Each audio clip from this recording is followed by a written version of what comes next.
Hey, this is Mike Lindsay. Welcome to another episode of the Off-Camber Podcast presented by Specialized. Usually I find myself one guest and I guess more of not as much of a specific subject, but I've got two people, but we're kind of only talking about one thing. The whole shared reason why the three of us are cramped in your garage right now, Cody. Erzberg, got Cody Webb, Ryan Sipes. You two are both about to go do it. Cody's done it before. Ryan has not. And Cody and I are not going to do it. just to be clear. Let's just be We're doing it, but we're not doing it. You're doing it. But my we were talking about this earlier. I wanted to ask you each where you both came, first time you heard of Erzberg. So me personally, Travis Pastrana Nitro Circus movie, 2006 was the first time they went over and filmed it. That's about 10 years into that thing existing. And that's the first time I saw it. And at that time, it was a lot different than it is now. While there were dudes that definitely took it serious, I don't know. You had a lot of guys that did it for fun. There was only one or two World Enduro riders that did it. There wasn't really Hard Enduro, and there wasn't guys like you, Cody, that specialize in it. So it's changed a lot, but when was the first time each of you heard of it? I mean, I heard around about the same time. I kind of knew what it was before Nitro Circus, but, being a young kid, I liked dirt bikes growing up and trials and motorcycles, everything like that. And Nitro Circus was like my jam.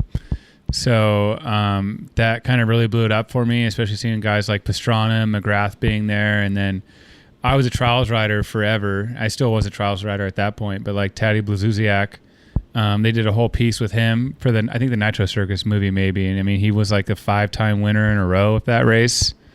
David Knight was my idol as well when I first kind of got on the enduro bike. So it's always been a crazy race, and I always wanted to do it. And then here we are. I've done it a couple times now, and it's quite the spectacle, that's for sure.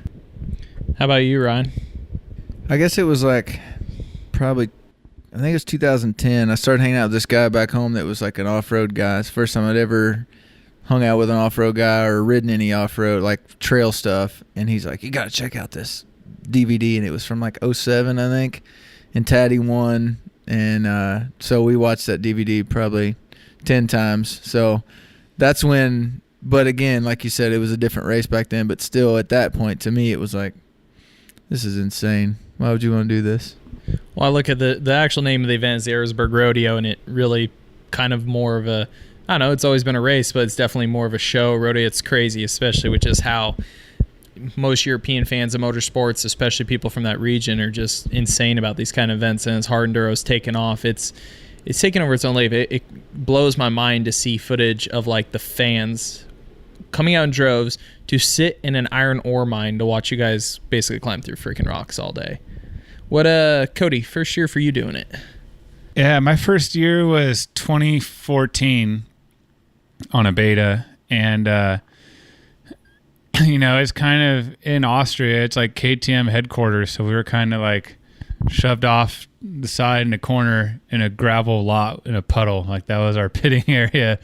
But it was definitely a wild experience, and I had a little bit of expertise from people who had done it before. Some different British guys, the Hemingway brothers. They're Dougie Lampkin was like a 7-time world trials champion, and they're related to Doug Lampkin, and they've done hard enduro and trials forever. So they kind of took me under their wing, and it was really helpful that first year. And I kind of jacked up the start and ran into a dude going the very first hill. And so I was one of those guys that had to turn around and start over again. So basically I was on the front row, but I was pretty much near dead last when I got going. I clawed my way back to 10th, and I was pretty exhausted by the end of that race. So it's every year has been a completely different experience, but I love it. And just the fans there walking around is like, it's its own thing, just walking around the pits and seeing the people that show up to that event.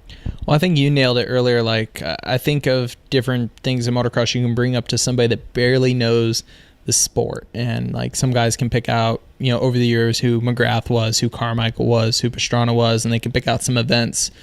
Off-road guys cannot know much about off-road, but between movies, stuff on TV, you can bring up something about like enduro riding, and people looking and go, oh, have you ever seen that race of the people in like the giant iron ornament? That thing's nuts. Like, it's definitely something that kind of stands out above just off-road racing. It's got its own pretty unique legacy, and I guess same question for both of you, since first one Sipes hasn't actually done it yet.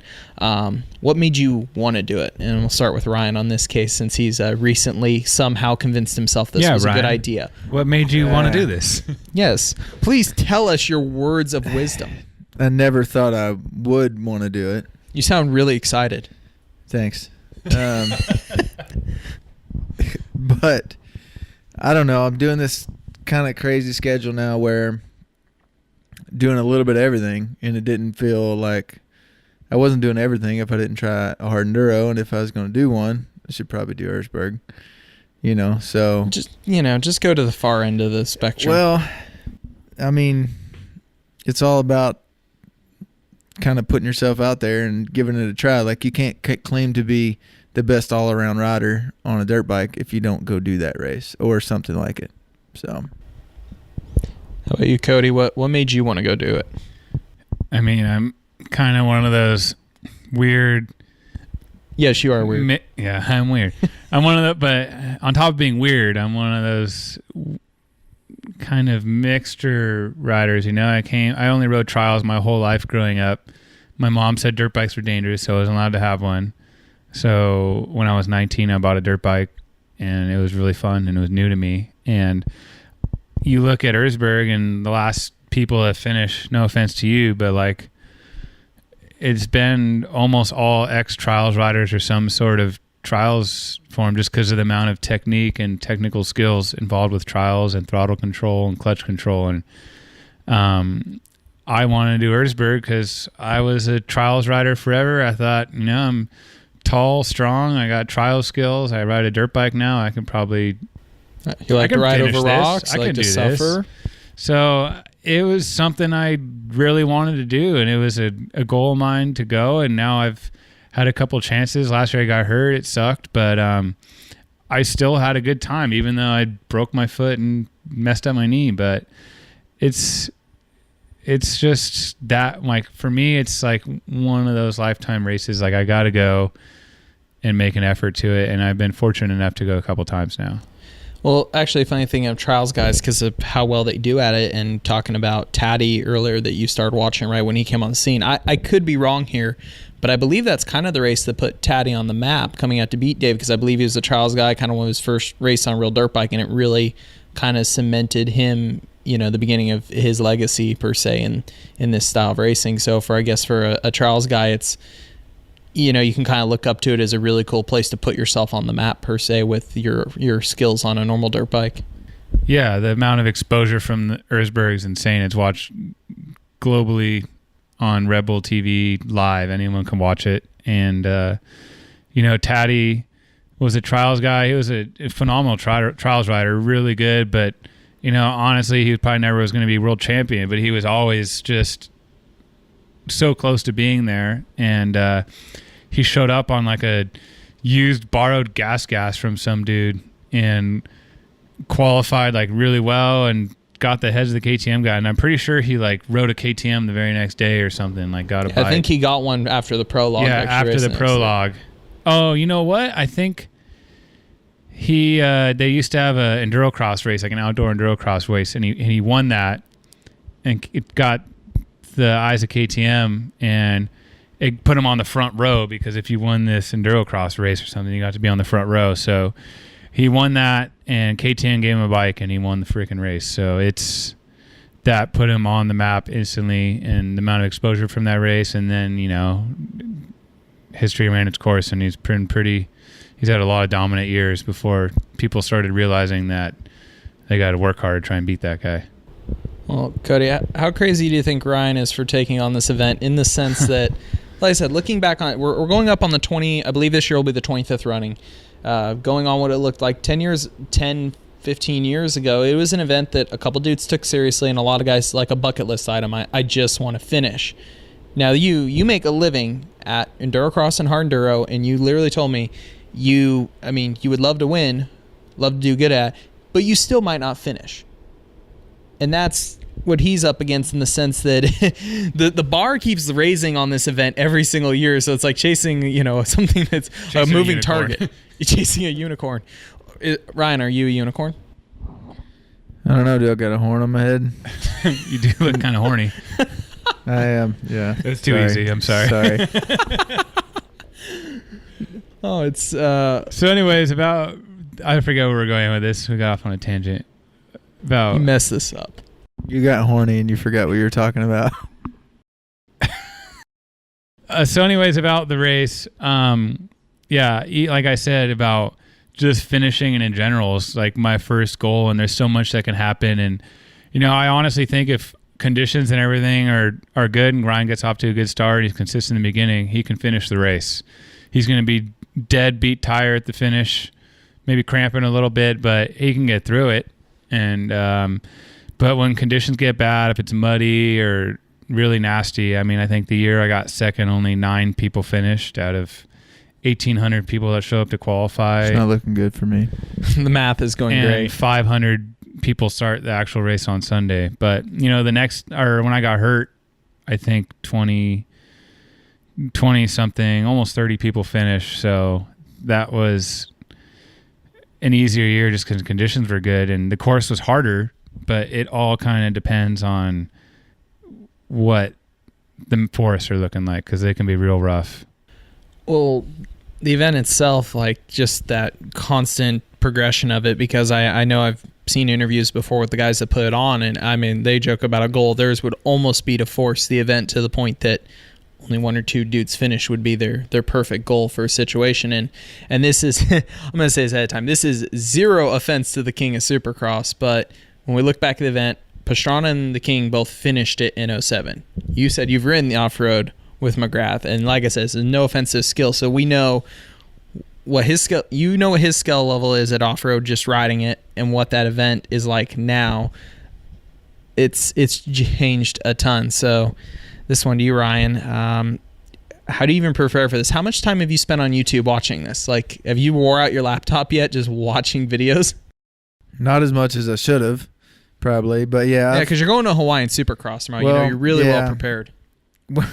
I've done Supercross this year and flat track, and now I got another Supercross and another flat track, and then I leave the next day for Erzberg. So in between rack practicing for all that, I try to watch videos when I can. I've ridden a little bit on my bike, but yeah, I could probably prepare better for it, but then I wouldn't be able to do the other things that I'm doing. So that's kind of the weird thing or downfall of this schedule, is like you can't be like, I got Erzberg in 3 months, I'm just going to pound rocks and just practice on the hard enduro. I got 2 Supercrosses and a flat track and something else in between, so I got to do all that stuff too. So I could definitely be better prepared, like if I practiced it more, but that's just kind of the nature of what I'm doing, is I can't devote all my time to it because I got other stuff. You falter at the other stuff, basically. Exactly. If the more I put into I thought he was just bagging on you and saying you were faltering, period, there for a second. No, not at all. Yeah. He said I suck at the other stuff. Yeah, Cody, you're so rude. No. Like, he wants, it's the jack of all trades. It's tough to be great at everything. You can be good at it all. And you can be great at one thing, but to be great at everything, you got to be a freak. And I guess he is kind of a freak, but that's what I love. He's a unicorn. I love about this entire theory. So I will say, like a year ago as a media guy, I tried to sit down and come up with a proposal to give to an OEM on why a media guy should be allowed to go try one of everything, pretty similar to your list. I absolutely love the idea of it, because I throw it back to being a kid and watching my On a Sunday VHS tape to the point the VHS tape broke. Rewinded that many times. Now it's all blurry in spots, but the whole idea of the Grand National Champion back in the day, dudes that could do flat track, like full mile tracks, dudes that could ride hare scrambles, ride moto, were, like I said, maybe not perfect at everything, but pretty freaking good across the board. And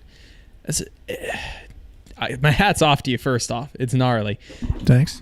Number 2, though, how daunting does it feel of everything you're trying this year? You have, like with Motocross Supercross, you've done it. You've raced GNCC, National Enduros, ISDE, so you've experienced that. You've trained for it. You've sort of perfected, per se, pushed yourself to the limit in that. Flat track, you're getting that point. You at least have some time of doing it. This you have very little experience out of. All the things on your list, it's one of the most daunting items, and the list is short. So how do you feel doing it are you just trying to keep the expectation? Does it make you nervous compared to like say lining up as Supercrosser this year, which you've done for most of your life? Yeah, it's definitely probably maybe the dumbest thing I've ever like planned to do, or maybe the most daunting or whatever, but I don't know, man. Like, honestly, the expectations are not that high. My own expectations, or I'm sure my expectations are probably higher for myself than other people's are, because they're, I've never done it, but I don't have that much time doing it.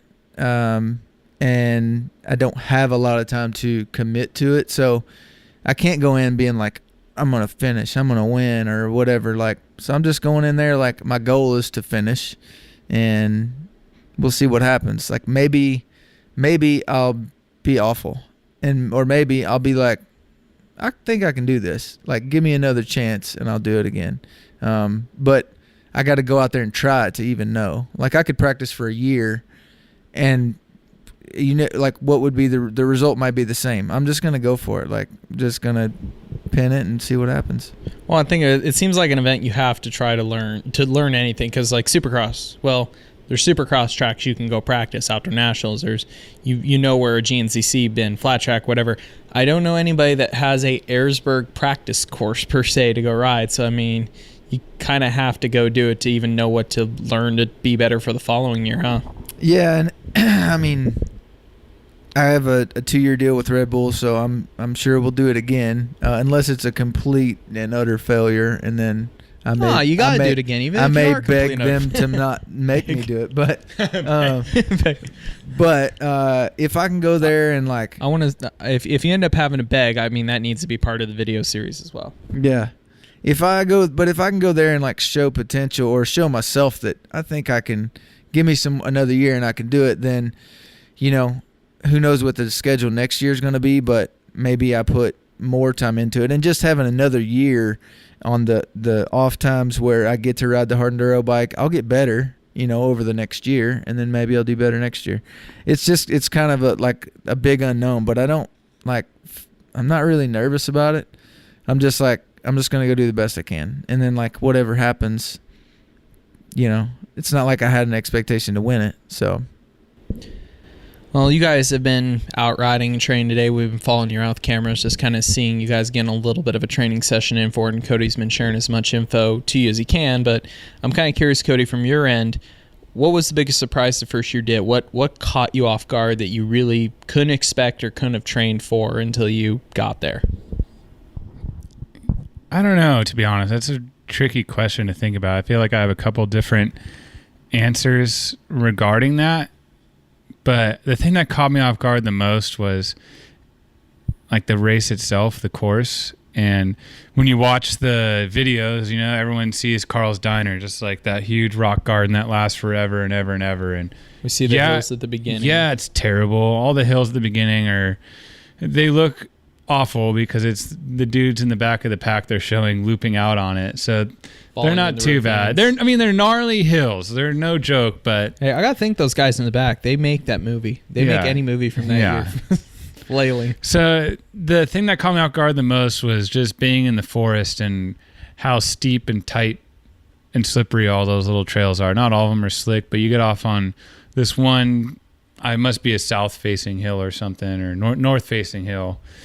And right now the whole Erzberg mine's still under snow. So there's still snow up on top of the mountain there. And even when we're there, way up high, there's still snow. So the first year I was there, it totally caught me off guard with how nasty some of those forest sections are, because you don't see that on the video.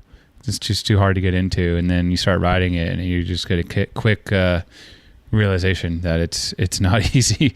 Looks like a trail, but it doesn't ride like one. Well, I noticed even the training you two did today, I was expecting more of, I thought you were going to find some massive rock garden to ride him through, because that's what we see for Carl's Diner, but you spent way more of the day basically riding up and down creek and waterfall ravines in a lot of wet conditions, a lot of small rocks, a lot of loose stuff that just gives away unexpectedly, is why I saw you guys practicing probably the most of anything. And that's, like I said, is that the kind of stuff we don't get to see up there? Yeah, there's a lot of stuff like that. Today it was just, there's a bunch of little creeks, where I ride at, and I feel like it's really good training because the stuff's loose. The front end's always kind of bouncing around. It's hard to find traction. And at Carl's Diner, it's got good traction, and there's kind of a path and a line you need to follow. But in real life, at home, like, where are you going to find something like that to practice unless you poach into an iron ore mine? You know what I mean? Like, it's hard to find. I don't know anyone that's like planning on doing that. I have a little secret spot. Just can't share it with you guys. But it'd be too hard to film there. So it's really hard to... Get the permit for yeah, that the one. permit. Yeah, Rebel couldn't pull it. It's expensive. Get on it, Hammer. Yeah. But it's hard to find, like, a rock garden where comparable to Carl's Diner. So I feel like everything we did today is like steep little bits, not very good runs at things. And we're working on a little bit with Ryan, like kind of going up a hill and doing a sharp little pivot turn. And it's really key. Like, if you, not all the time can you just go perfectly straight up the hill climb. You got to kind of pick your way apart up it. So everything I do is kind of short runs, rocky, and it's not insanely hard, but it just beats down on it if you keep going over and over again in a loop. So watching you two ride today, Ryan, I mean, I watched you pretty much your entire Supercross career, and you're pretty well known for being a very technically sound rider on the bike. Positioning-wise, everything, I think you're very, very correct on the bike. But there's a difference between being technically sound and riding like technical, like a trials rider does. So what caught you off guard the most? What from your kind of what you've learned in Moto and Supercross and like how good your style is, what has transferred over easy for you in this type of stuff you guys rode today, and what catches you off guard the most, or just when you watch him that you just have a hard time wrapping your head around? Yeah, it's almost like two different. It's like ice skate or figure skating and hockey. Like, you're both on skates and you're both on the ice, but it's two totally different things. To me, motocross, Supercross, speed's almost always your friend. Like, hit it faster and it'll work out better. Or, carry more momentum through here and then it'll be better. And then in this hard enduro stuff, it's not always the case. Like, sometimes Cody even told me today, like, go up that ledge and then stop and like gather yourself and then go up the next one. And my initial thing is like, my thought is like, no, I'm not stopping. I have momentum. I'm going to go keep all going. the way to the top. But he's obviously right and I'm wrong. So Depends on the situation. Well, I thought you were going to say you're going to write that down. But yeah, but yeah, just the difference in like motocross, Supercross, it can get slick at times, but it never gets as slick as some of those rocks or some of those logs. So how you find that little bit of traction when there is none, and like what that involves with your body, like weighting the bike and being on the foot pegs rather than sitting down, and all the different things that's what I'm just trying to pick up. Like, when they wanted me to come film out here, it's like, this is cool to go film, but I really want to ride with Cody and like watch him ride, because I can learn way more from him watching him than him trying to tell me, just because I think I'm pretty good at picking up stuff on like, all right, that's how he did it, I'm going to go try to do that. You know what I mean? I think it's about everything little. Even, this might sound a little too specific, but for guys listen, like, you race Supercross and motocross for a career for years. Let's just talk about like even the feel you get from tires. Even if you had different tire combos, you kind of got used to how those tracks, like what you were looking for feeling between suspension tires, and you understood. I would think you would understand those traction levels, like what you could manage on a Supercross track as it would break down slick. You could look at materials and understand what you're capable of doing on it. Where you got to get into these situations, and it's got to be like a mystery times. You look at stuff and you got to kind of contemplate, like, is there going to be more traction, less traction? Like, it's so foreign to you, where you've been such a high-class racer somewhere else that's been able to have all that information. Is a little hard going back to something that's like really foreign in all situations. Yeah, it's definitely tough. But I kind of enjoy it because it's like a new challenge. Like, I'm always kind of the guy that looks at something, and really anything, it's like, well, if you can do it, then I can probably do it. I just got to figure out how. So then that's like the big challenge to me and what's fun. Same thing with the flat track stuff. Like, the first time I rode flat track, I was awful.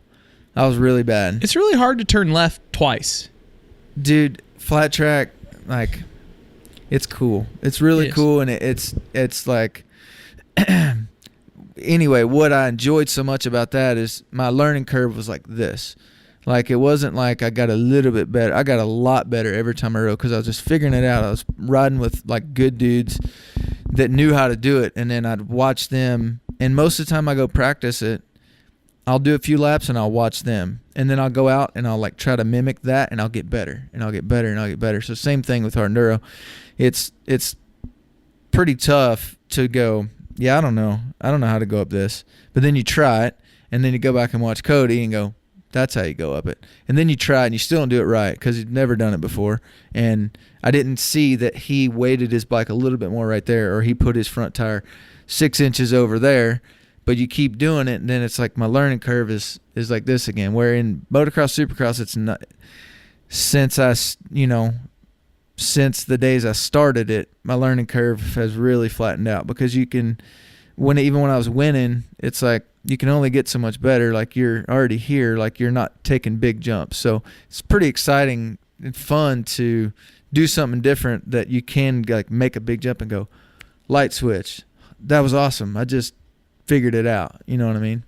Well, I like hearing from you even just how much you want to pay attention on the learning side, because I hear people, it comes up. I watch Cody today, and I can be like, he makes it look easy. It's irritating. And a lot of people get to that point because they'll see somebody where it's Ken Rocks in Supercross, Cody in Hard Enduro, Dan Bromley in Flat Track. They make it look easy, but it's because they know how to do it right. If you actually want to take the time to sit down, watch them, other than being frustrated about it, there's a reason why they make it look easy, because they're doing all the right things. I take the flat track example. I tried it once 3 years ago with a bunch of buddies that really didn't know how to ride flat track. I got a lot better at really quick because I had bike skills, but I was also still completely frustrated because I didn't understand.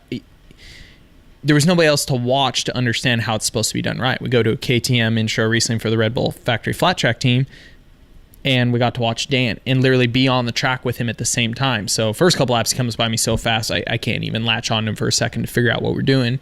By middle of the day, you can actually follow him and learn. And it is so, I love hearing you have that type of mentality with it, because it is, if you actually want to sit down and watch people that are good at, there's a reason why they're that freaking good at it. You can pick it up a lot if you want to. I feel like it's definitely really hard to be a visual learner. Like, someone can tell you how to do something, but just because you hear it, like, you can't apply it. And then if you're a visual learner, you can see it and happen in action, and it works perfectly. Like, even when I was in school, the teacher told me something, I didn't listen to anything. When they wrote it on the board, I can, like, piece it together. So I feel like not everything's like that, but definitely majority of people, it's easier to see something happen and replicate it from there.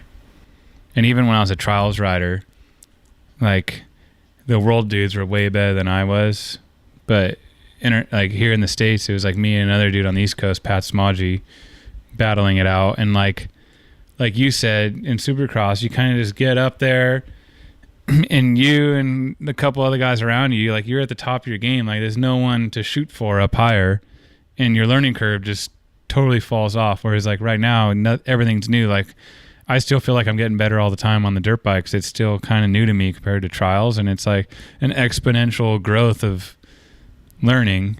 It makes it more fun. Yeah, it's way more enjoyable, because I barely even ride my trials bike anymore, because, like, I'm too afraid to, like, get better, because, like, I'm going to crash and get hurt because I'm just not comfortable doing it anymore or something. I don't know. But I got to this point where I just plateaued. And now for you, it's probably really fun to do all this other stuff, because you see an improvement every day, like every day on a flat track bike, and today on the Hard Enduro, like, you keep seeing improvements versus just doing lap after lap and not seeing and feeling. Like, you feel the improvement at the same time, That's the thing, doing Supercross is like, Supercross mainly, but motocross same. We did so many motos, and, like, you just want to be, it got so old. Like, same Supercross track, whatever test track, whatever team I was on, you do however many motos a week, and you might see an improvement the next week, or you might just stay the same. And it's like, and you did all that work just to stay the same. Now, it's not discrediting that, because if you didn't do all that work, you might fall off. But it's definitely a different feeling, and it's more fun now. And I've been around forever. I'm old now. So to be able to like do something different and go, I'm right here, but if I just watched Cody and I got to hear, like, this is cool. I'm having fun. I learned something new, a new skill. Like, I like really basically anything to do with a dirt bike. So like learning a new skill is like, this is cool. I'm excited. Hey, we're taking a quick break from our conversation with Ryan Sipes and Cody Webb to thank the three brands that make this podcast happen. We are presented by Specialized. The all-new Turbo Levo gives riders the power to ride more trails. The Big S supports a ton of people in our industry, a bunch of riders, great equipment. Any type of bicycle you can pretty much think of, they have. Check them out at specialized.com. Fox Racing, like I said, they dropped the all-new V3 helmet. There's been a lot of great videos. If you actually check out my YouTube channel, I sit down with their staff to go through all the R&D features of this product and really what they did to bring those technologies together to offer safer helmets. So you can check that helmet out at foxracing.com. You can also check out that helmet at shopmoto.com if you're looking to buy it. Chaparral Motorsports has more than 30 years of experience in this industry. Dirt bikes, quads, side-by-sides, you name it. They've got all the parts, gear, accessory, OEM parts, anything you can think of, they pretty much have. So please check them out. And if you shop with them, use the code ML512 at checkout to save yourself a few dollars on your next purchase. Now let's jump back into our conversation with Ryan Sipes and Cody Webb. Now, I feel like off-road racers experience this a lot more than traditional moto guys. But in your case, like coming straight off a trials bike, you're riding some moto, riding different types of just your type of off-road, trying more of a wide range. And I'm sure it helps your overall skill balance. But motocross, supercross guys, that's all they literally do is ride the same supercross track over and over in moto. And now that you've experienced trying so many different things and the way it's widened your skill set, I mean, would you recommend more guys in moto and supercross to open up their horizons and try different stuff? Like, do you feel like if in your career you would have tried a few more of these things, it would have maybe even enhanced you at say, your main job? Or maybe give you more appreciation for what you can do on a bike? Or yeah, it's kind of funny because I never was like the best dude. Like, I won races and all that stuff, but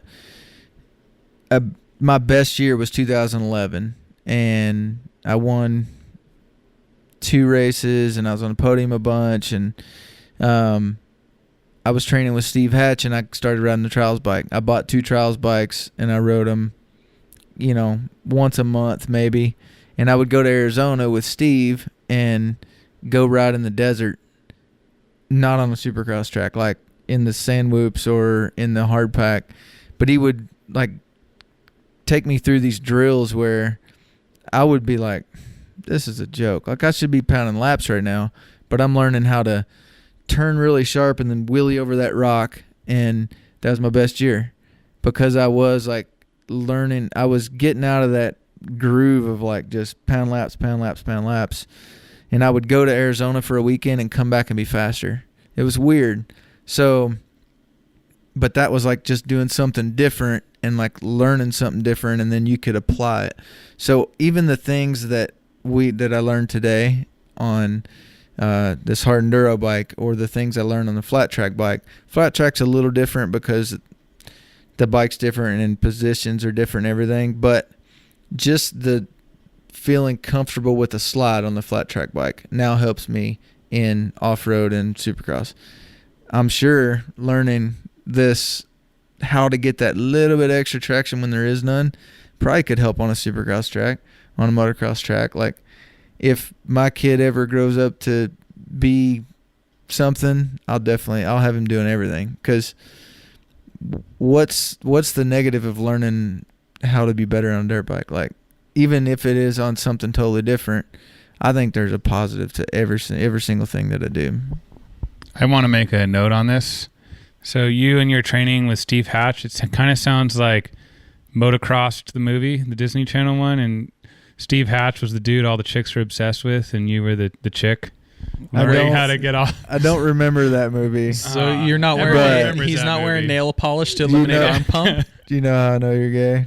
Because you just recited Motocross the movie. Motocross the movie was awesome. Supercross was the bad one. Motocross. They're both. Hey, are you going to paint your fingernails to eliminate arm pump? No, I'm not. You're not? No. I tried. It doesn't work. You interrupted. Now I don't know what I'm talking about. Now I know what I'm talking about. I love that movie. I think I've seen it once, but only because somebody said Sean Hackley was in it. So I watched it, and then that was it. Well, she kept get taken out and stuff, and then the dude was like, "Hey, you got to broaden your skills." So he took her off-road riding, and I'm an off-roader, so I lashed on to that. I'm the chick, yep, and the trainer is Steve Hatch. Okay, yeah, I remember I watched that movie a few times, kid. He remembers way more of it than I do. I'm a little scared now. That's all I remember is the off-road part. The part I think of it's funny with kind of what you said about Moto coming back from riding some weeks off-road being faster is I took a couple years to do works racing. When I came back to Moto, I'd ride Moto during the week a bit, but I couldn't believe every time I'd get on a motocross track, just different look you'd have for it. I feel like when you ride Moto and Supercross all the time, you think of everything in the confines of, okay, the track's this wide, there's 2 routes in this corner, those are my 2 lines to work with, and you kind of have a narrow view of it. And if you see on Moto some weird square edge or a rock or this, you probably think, oh, smoothest line, I got to get away from it. Off-road, there's horrible stuff like that you can't get around from because you learn how to use it to pop into something different, or how you can manual off, how you can actually use it to enhance the section. And I feel like when you come back to Moto or Supercross, or stuff you'd normally look at as all detrimental to I can't say that word, but you know what I mean. I'm not trying that one. Yeah, he just invented it. Thanks. I've heard of detrimental. Thank you. Yeah, detrimental was the word you're looking for. Okay. That's what I was looking for. So as we're getting more sidetracked on this as usual.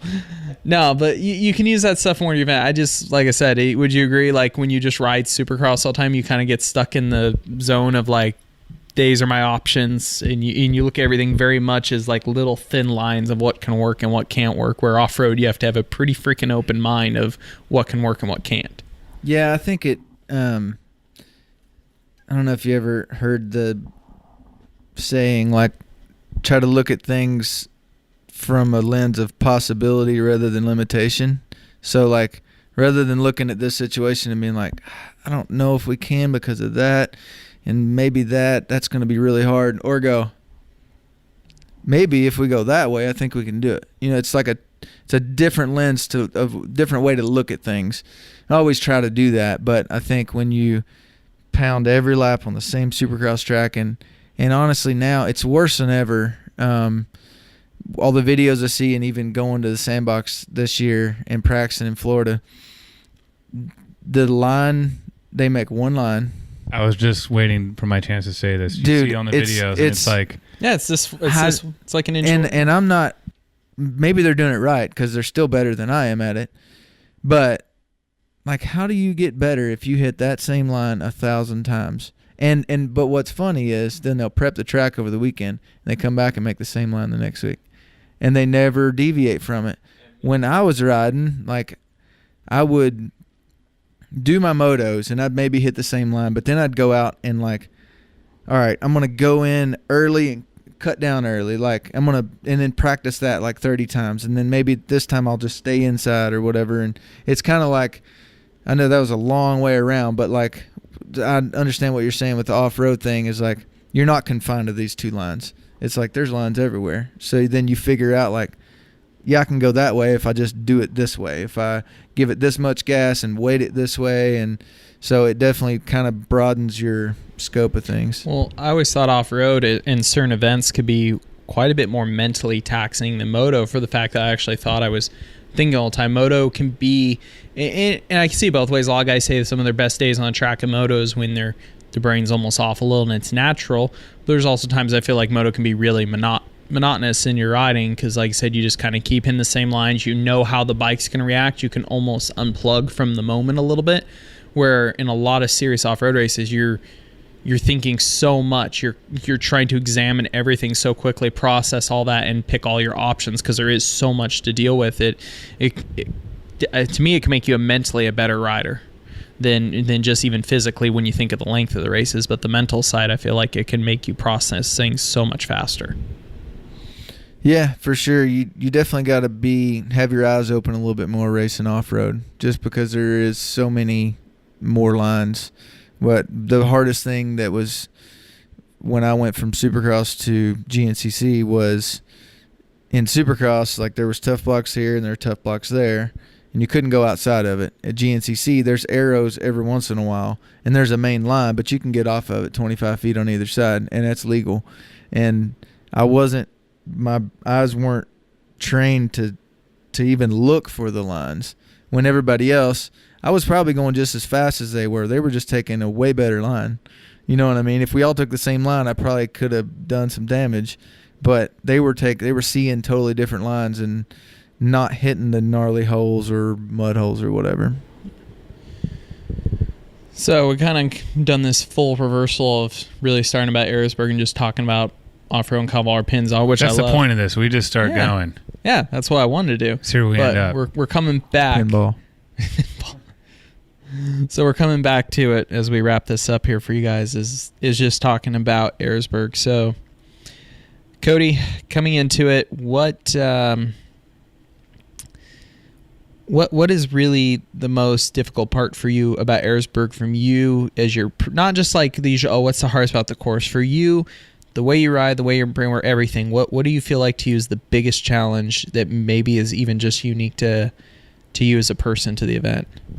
I think for me, the last year I podiumed, I don't think I got the best start, but I got really good through the first little rock area in the mine and got into second, and I battled with Johnny Walker and Wade Young in the beginning, and then Wade got hung up, and basically Johnny and I kept handing each other first and second the whole first half of the race, and I just totally pumped up. I couldn't even pull the front brake in, and I was still riding in that spot, and basically it got to the point where it was dangerous to even ride, and I couldn't hold on, and I faded all the way back to seventh and basically came to a dead stop, waited, talked to my mechanic, and just had to cool down and get rid of the arm pump. I couldn't even ride, and I battled back from seventh to third and wanted more race to go. Like, I felt like if there was another 30 minutes, I could have kept climbing my way back. So I think for me, I just need to be patient and let the race come to me and not force it in the beginning.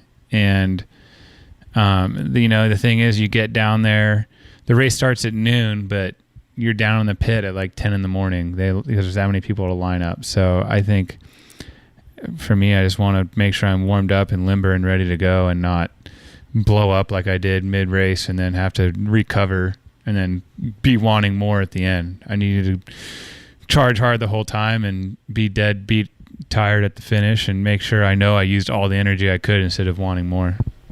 Now, it's funny hearing you say that you kind of like an intensity level, you need it the whole time, but I'm also curious now, Ryan, if the situation's almost the opposite for you. So I think of every form of racing you've ever done, it's about getting to the finish, pushing yourself the whole way. But as we kind of open this Erzberg, Cody could win it or not finish. Like, it's one of the only races you could line up for knowing you're one of the three best guys on the line, but you have a chance of not even completing the event for whether it's pure exhaustion, bike problems, etc. But there's definitely multiple factors on why you could not finish. For you, do you think your normal way you've raced Moto and GNCC is going to be fine, or are you trying to hold yourself back with that? When I get stuck and frustrated, like, I need to be able to breathe, because it's not only about what position I finish, it's just about finishing in particular, actually. Yeah, I mean, Cody told me, it's like, don't worry so much about killing the first part, because I've watched it and it looks like the beginning, if I got a good start, I could probably lead the thing for a minute, because it's just kind of up and down hills. Like, they're probably tough, but they look pretty straightforward. The good guys just go right up it. It's not like there's a rock face halfway up. It's just kind of up and down. So, I mean, I want to ride that part hard, but I want to try. It's going to be hard, but to get to, when I get to the gnarly stuff that you can't just go right up, is just kind of get through it. Like, don't try to rush it. Don't try to whatever, because I feel like rushing it's probably like a bad thing. I did that last time, right? and not last time I got hurt, but like I ruined myself in one spot. Yeah, so like limiting that, like going chill, get through it. Even if, if I am up front at that point, or if I'm near the front and I'm behind Cody or Johnny or whoever, and they just go right through it, it's going to be hard for me to not go. But I'm going to try not to. I'm going to try to just be like, chill, get through it, go on to the next one. Like, try to just get through everything. I'm not going to putt around, but I don't want to. It's going to be a hard race. Like, I don't want to peter out before the end. If I make it that far. He's making it. Positivity. Positivity. You're Mr. Positive. I am. Glass half full. That's how everyone should try and run it. Yeah, just like your travel situation. Yeah. Just wing it. Do you got any other hard enduros you want to do? TKO. Nope. Mr. 6-time over here. Yeah, I'm not doing that one. That one, they mentioned that, and I said no. I'd rather do Erzberg, and they said Romaniacs. No, I'd rather do Erzberg. Yeah, that's so one of the guys on the KTM team, Joseph Garcia, told me Romaniacs is Erzberg twice a day, 4 days in a row. So I want to do it, but at the same time, I'm like, You want to do Erzberg twice a day, 4 days in a row? not so much. It's a slower pace, maybe. Well, there's clearly people that get suckered into doing it. Yeah. I don't know. I'm supposed to do Megawatt too. So if I don't know if I'll do that one or not, but that's what's kind of on the schedule. So amongst all your ideas for your video series, do you feel like this, because of it being so different than what you've done, it's flat track's pretty far removed. Like you said, riding it really is different, but this is so far removed from the other types of racing you've done, and considering you're competing against a lot of really, really good riders in different forms of this style of racing.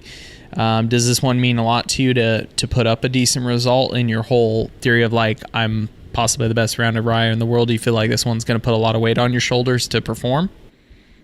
I approach every race the same way. I'm going to go do my best, try my absolute hardest, and put everything I got into it. Like, I don't ever go to a race and go, this one knows it doesn't matter. You know, it's kind of like, I'm going to send it. I'm going to go for it. So what's the point if you go in that mentality? Why would you? It's not even fun. I've done that, and it's like, that's not even fun to race that way. I'd rather just be all out and let whatever is going to happen. Last one. Are you glad you retired from Supercross because your schedule was so gnarly to fly here to ride with Cody for a day, to film, to fly to a Hollow Supercross, to fly to Erzberg, to fly to here, to fly to there? You made yourself busy, man. I know. My wife says all the time, or really only when she's mad because I'm leaving again, I thought you retired. Sorry. There's an asterisk on that. They said I could still ride motorcycles and get paid, so I kept doing it. Like, I don't know. It's really like pretty wild that I was done. I mean, I didn't want to ride Supercross anymore. The main reason I quit retired was I got married and we had kids, and like I was good. I wanted to be the dad that was home, not the dad that was gone all the time. But then GNCC happened and everything just kind of snowballed, and now it's like, here, I want to pay you to ride. No, I'm good. It's hard to say no to and you're ride. 34 and you've been around forever and you're doing something nobody's ever done. Here's some money.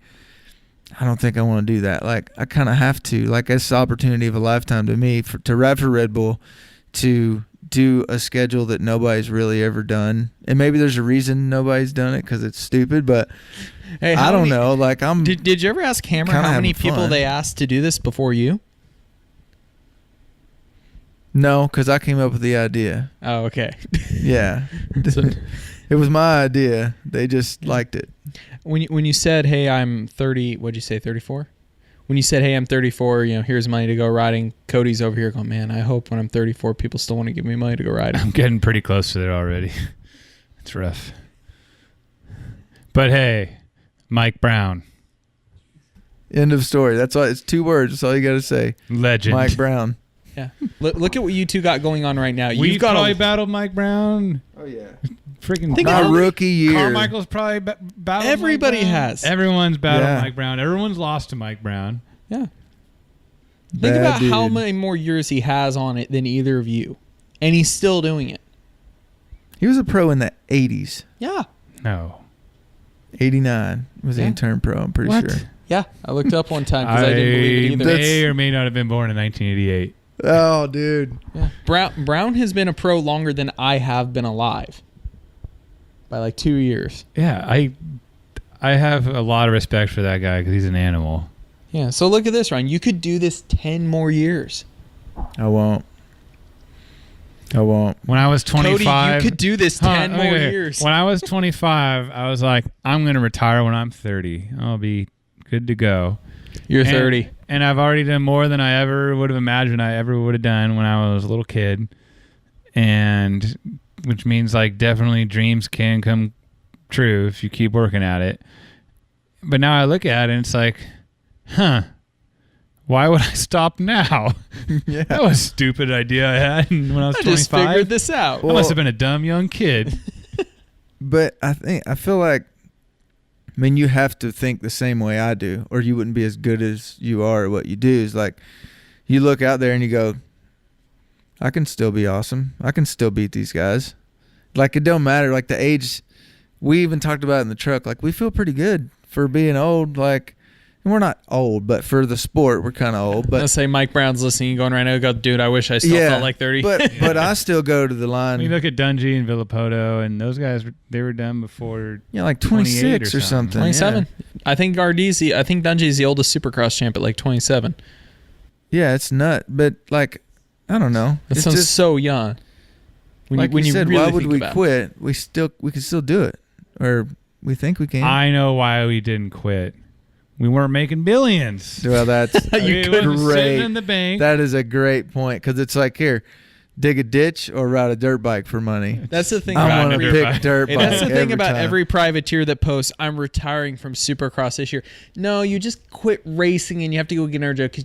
I'm sorry, you didn't retire. Yeah, I mean, even for me, retiring from Supercross, Hey, that's we what never you tell made your that wife. kind of money. When your wife so, next time tells you, I thought you were retiring, you're like, well, clearly I can't retire from racing. I didn't make enough money yet. yeah, we gotta pay for this house. But then you look at a guy like Rossi. Like, how old is Rossi? He's still doing it. He's and he's still made racing, how much? And he's fine. He's doing all right. Yeah.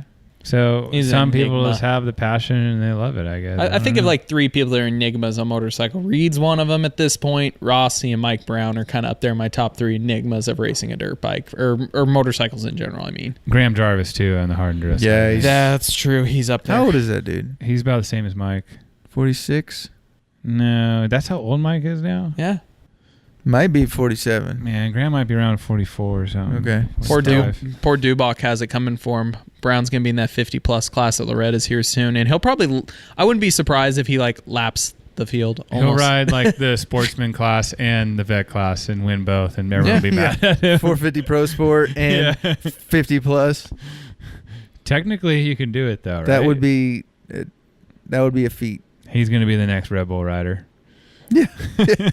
You're still going? Sign him up. Sipes, I figured out who your teammate should be next year for this video series. Cody Webb? Mike Brown. Cody got it.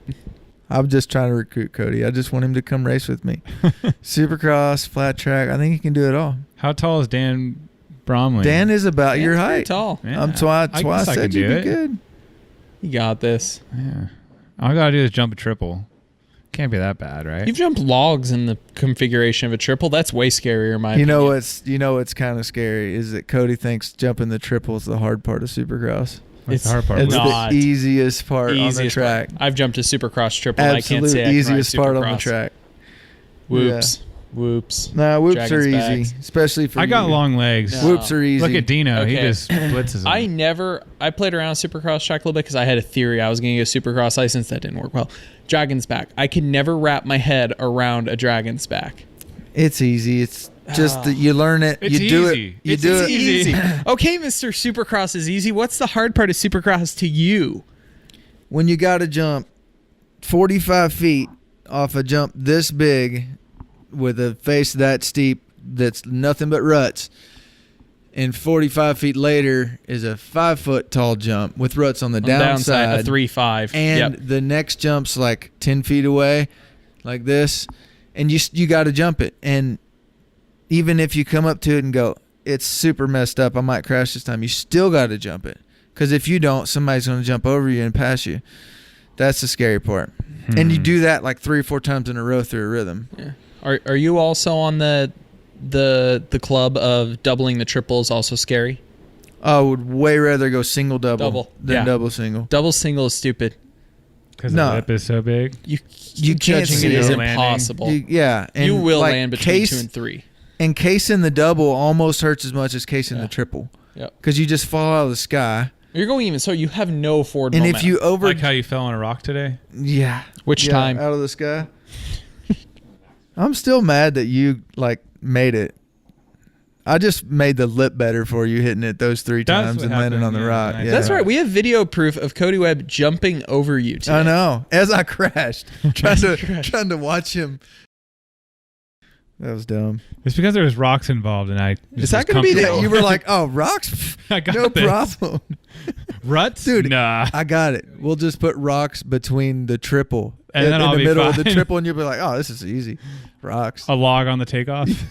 I don't know if you saw the Stewart videos that went out there. He literally said, he goes, "I was never scared of quadding anything, but I was scared of doubling the triple." He said, "Quadding's easy, doubling a triple is scary." Dude. From the mouth of James Stewart. Doubling the triple is stupid. Don't do it. Hey, I got to tell you this story one time. 2007, Orlando Supercross. There's this triple out of a corner that the face was like super laid down. So like back then, it's a little different now. Some of the triples are different, but back then, almost every triple was exactly the same. We jump them first lap of practice. Go out and just burr up because they were almost all the same. Well, Orlando that year, come out and hit it the same and just come up like ungodly short. The face was super laid down. Anyway, figured it out, started jumping it. First lap of the main, I come out of the corner and first place jumps it. I was in 4th. First place jumps it. Second place jumps it. Third place got sideways and squirreled out to the left. So I had a clear shot. And I'm come out of the corner in 2nd. Or maybe I had to grab 3rd on the face. I don't remember. But anyway, I hit neutral on the face of the triple. Oh. And I'm like, this is terrible. But I downsided the double perfect. What? And I'm like, luckiest day ever. I just didn't die hitting neutral on the face of a triple. Going up the 3rd jump, Matt Gerke landed on me.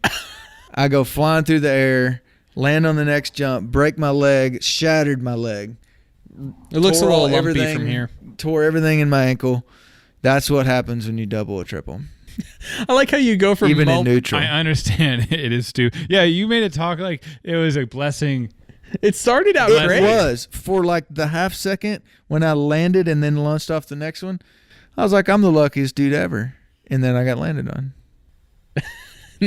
Damn, I'm kind of really sad the story ended in a bad way. It was going very good. I just thought it was funny that I doubled a Supercross triple in neutral. Perfectly. Like I couldn't have jumped it better. Didn't have to tap the rear brake to drop into it. Perfect. Well, good luck. There's no triples to double at Erzberg. I think you're going to be all right. Have fun. There might be a big single on the prologue. Those are fun. All right. I'm game. Yeah, you'll be all right. Well, have fun. I'll loop back with you when this is all over. I am so curious to hear how this goes. We'll see it, but I also want to hear it later. Yeah. Well, hit me up. Thanks, you guys. If you enjoyed this episode of the Off-Camber Podcast presented by Specialized, make sure you hit subscribe. If you are listening to this on iTunes, Stitcher, Spotify, Google Play, etc., I also have a YouTube channel, youtube.com/Michael Lindsay. All these podcasts can be found there, along with a bunch of bike test videos, shadow features, just other content I like to work on. We're doing bike shootouts, a bunch of really cool stuff there. If you are on YouTube, you can also see there is plenty more content on this channel. But if you're there as well and you haven't already, make sure you hit subscribe. And if you'd rather listen to these audio-wise, I do have them on all the podcast networks I mentioned earlier, so you can check them out there and listen to them on the go.